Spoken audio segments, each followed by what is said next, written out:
अगर घुसपैठी है तो उन्हें सरकार को इस्तीफा दे देना चाहिए। अगर घुसपैठी 11 साल के बाद ढूंढ रहे हो आप, तभी मैंने कहा ये एसआईआर नहीं है, एनआरसी है। एसआईआर के बहाने एनआरसी कर रहे हैं। अभी उनको निकाल रहे हैं, बाद में हमें पीडीए वालों को निकाल देंगे। पीडीए वाले भी याद रखें, जब वोट नहीं बनेगा तो आपका राशन कार्ड गया, फिर आरक्षण छीन लेंगे। कल ही आपने देखा होगा लोकसभा में जब वाइस चांसलर के अपॉइंटमेंट पे कितना बीजेपी उछल रही थी। वाइस चांसलर कौन अपॉइंट हो रहे हैं और वो किसको अपॉइंट कर रहे हैं? तो आरक्षण छीना जा रहा है आपका, महंगाई बढ़ाई जा रही है, रुपया कहां पहुंच रहा है बताइए आप? $1 में कितना रुपया लग रहा है? अर्थव्यवस्था क्या है? आपका कोई इंडस्ट्री नहीं लग रही, और जो मुनाफा कमा रही थी इंडस्ट्री, वो भी सब फेल कर दी इंडस्ट्री। अखिलेश जी, मुख्यमंत्री योगी आदित्यनाथ का ड्रीम प्रोजेक्ट था फिल्म सिटी बनाना यहाँ पर, लेकिन इतने दिन बीत गए अभी तक कार्य शुरू नहीं हुआ उसका। उनकी सरकार में सब इतने कलाकार हैं, क्या जरूरत है फिल्म सिटी की? अच्छा, तुमने लखनऊ में नहीं देखा? इतने फिल्म सिटी की जरूरत क्या है? वो तो लखनऊ में हम लोग देखते रहते हैं। आपने अभी हाल ही में बैलेट पेपर को लेकर बयान दिया। हम सब पूरे देश के लोग चाहते हैं कि बैलेट से वोट पड़े। देखिए, अगर सबसे बड़ा सुधार अगर हो सकता है लोकतंत्र को बचाने के लिए, लोकतंत्र को बचाने के लिए सबसे बड़ा सुधार अगर कोई हो सकता है तो वो सुधार हो सकता है बैलेट से वोट पड़े। दुनिया के जितने विकसित देश हैं, अमेरिका है, जर्मनी है, जापान है और दुनिया के देश हैं, सब बैलेट से अपना रहे हैं, क्योंकि उनके देश में भी ईवीएम पे सवाल खड़े हुए थे। और जर्मनी के सुप्रीम कोर्ट, जो सबसे बड़ा कोर्ट है, उसका ये ऑर्डर है कि अगर ईवीएम से वोट पड़ता है तो वो अनकॉन्स्टिट्यूशनल माना जाएगा। सोचिए, जर्मनी जैसा देश जो ये कहता हो कि अनकॉन्स्टिट्यूशनल होगा अगर ईवीएम से डालेंगे, तो इन्हें दिक्कत क्या है ईवीएम से हटाने में? आज जागरूक ही नहीं है लोग। ये व्हाट्सएप तो 5 साल में सीख पाए चलाना, कितने साल में सीख पाए बताइए आप?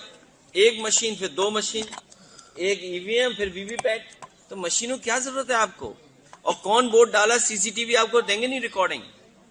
कुंदरकी के चुनाव में और मीरापुर के चुनाव में पुलिस पूरी प्राइवेट ड्रेस पहन करके वोट डाली है। मैं तो कहता हूं ये बात अगर मेरी गलत है तो सीसीटीवी दिखा दे जनता को। पूरा कुंदरकी का बाई इलेक्शन में प्राइवेट ड्रेस में पुलिस ने वोट डाला है। मीरापुर के चुनाव में पूरा पुलिस ने वोट डाला है। याद कीजिए वो रिवॉल्वर से कैसे वोट को रोका जा रहा था। तो ये बातें क्या हम भूल गए क्या? आपके सब में आर्काइव होगा, जितने ये कैमरे टीवी चल रहे हैं सबके आर्काइव है। वो पुलिस ने प्राइवेट डाल करके डाल दिया वोट, प्राइवेट ड्रेस पहन करके। सर देंगे नहीं, क्या मतलब? देखिए ऐसा है, सुनो, ये नहीं, मैं बता दूं आपको। नहीं, एक मिनट, नहीं, ऐसा नहीं। ये हमारा पत्रकार साथी नोएडा के रहने वाले होंगे या वैष्णो यूपी के? मैं बलिया का हूं। अरे तुम तो जानते होंगे। अच्छा देखिए, हाँ ये ठीक है। मैम, बलिया में चुनाव लड़े थे विनय तिवारी जी, याद है? ये विनय तिवारी जी के क्या थे बताओ? क्या थे ये सब पता, इसको नहीं बता रहा। और ये बीजेपी के लोग जंगल राज कहते हैं, जंगल राज। असली जंगली कौन होता है ये पता है आपको? जो पीडीए के परिवार के लोगों का घर गंगा जल से धुलवाता है। जो लोग, याद रखना, हम कोई भेदभाव नहीं पैदा कर रहे हैं, लेकिन अगर किसी के घर को आप गंगा जल से धुलवाएंगे तो आप जंगली हैं। किसी के मंदिर जाने के बाद मंदिर परिसर गंगा जल से धुलवाओगे तो आप जंगली हैं। और अगर महाकुंभ लगा हो, न जाने कितने लोगों की जान चली गई जिसकी इन्होंने गिनती छिपाई, वो लोग तब तमाम जंगली होंगे जिन्होंने सनातन धर्म में श्रद्धालु जो स्नान करने आए, जिनकी जान चली गई, उनके परिवार को ब्लैक मनी दे रहे थे, सरकार का जो मुआवजा था वो नहीं दे रहे थे, वो सब जंगली लोग हैं। और कभी अखबार उठाकर देख लेना, उनके बारे में भी अखबार ने माफिया लिखा था कभी। दवाई का हिसाब किताब कर रहे हैं, ये कब सिरप कर रहे हैं। इसलिए मैं अक्षय जी को बधाई देता हूं, अक्षय चौधरी जी को बहुत बधाई, जिन्होंने बहुत प्रयास से, मेहनत से, अपने संसाधन खर्च कर करके और समय लगा करके इतना बड़ा आयोजन किया। मैं बहुत बधाई देता हूं टीम को भी, जिनकी वजह से इतना शानदार कार्यक्रम हो सका। मैं राजकुमार भाटी जी और तमाम समाजवादी नेताओं का, और हमारे प्रत्याशी ग्रेजुएट वाले आ गया, ये इनका भी गांव यही है।